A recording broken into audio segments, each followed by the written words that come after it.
Day 14 ng ating Caribbean Cruise Adventure on board MSC Virtuosa.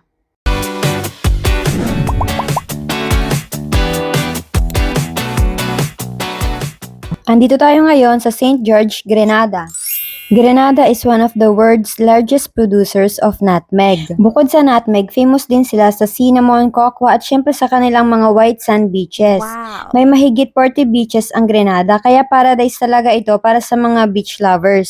After breakfast, bumaba agad kami ng barko. This time, sumakay kami ng local minivan papunta sa Grand Anse Beach. Pero hindi muna kami dumiretso sa beach. Mas gusto muna kasi naming umakyat sa may mga hotels and resorts para makita ang view from above. At grabe, worth it talaga. Parang gusto ko na ditong tumira. Hala. Mula sa taas, kitang-kita namin ang dagat ng Grand Anse Beach at pati na rin ang MSC Virtuosa na nakadaong sa port. Ang ganda talaga ng view. After enjoying the panorama, bumaba kami papunta sa BBC Beach. Isa ito sa hidden gems ng Grenada. Mas maliit siya kumpara sa Grand Anse pero napakatahimik ng atmosphere. Malinaw ang tubig, pino ang white sand at dahil protected ang bay, halos walang malalaking alon. Perfect place ito kung gusto mong mag-swimming, snorkeling, paddleboarding o simpleng mag-relax habang pinapanood ang dagat. Pero aaminin ko bin yung paakyat at pababang lakaran, grabe, feeling ko natunaw ang lahat ng kinain namin nung umaga. Feeling ko pumayat ako ng 10 kilos. Charis. After that, umakyat ulit kami pero this time, ibang route naman ang dinaanan namin. Mas maganda pa yata ang view.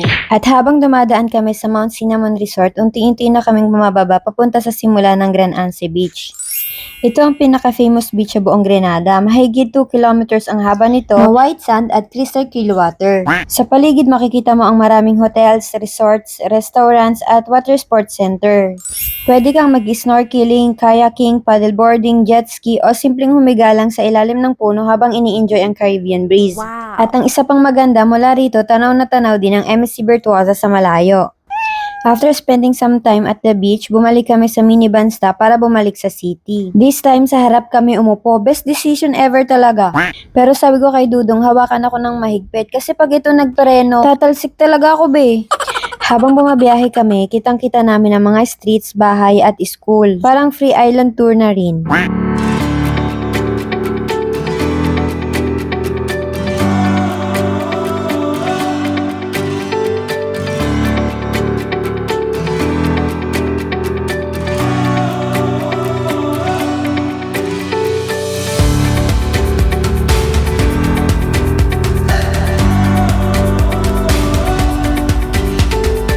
Pagbalik namin sa city, ito naman yung una naming pinuntahan.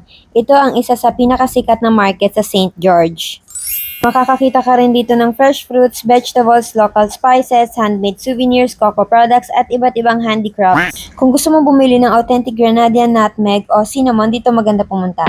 Next stop, House of Chocolate Grenada.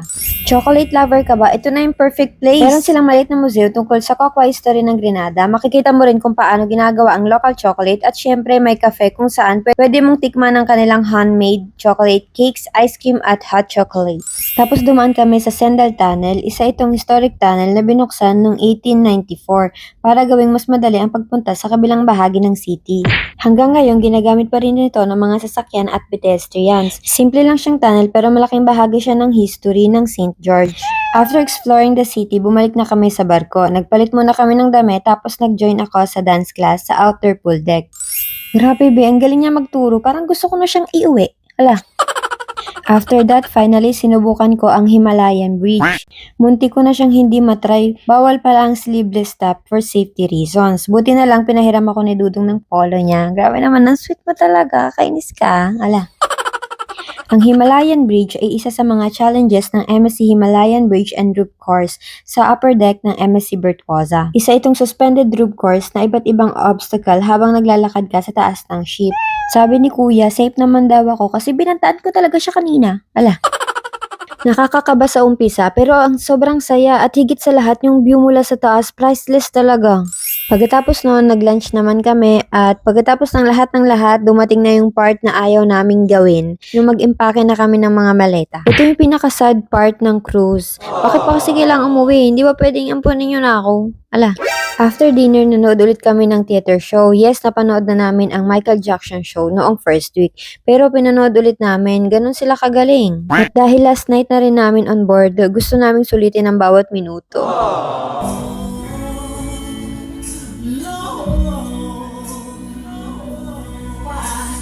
Pagkatapos ng show, bumalik na kami sa cabin, iniwan na namin ang mga maleta sa labas ng pinto para bukas kami na lang ng backpacks ang bababa.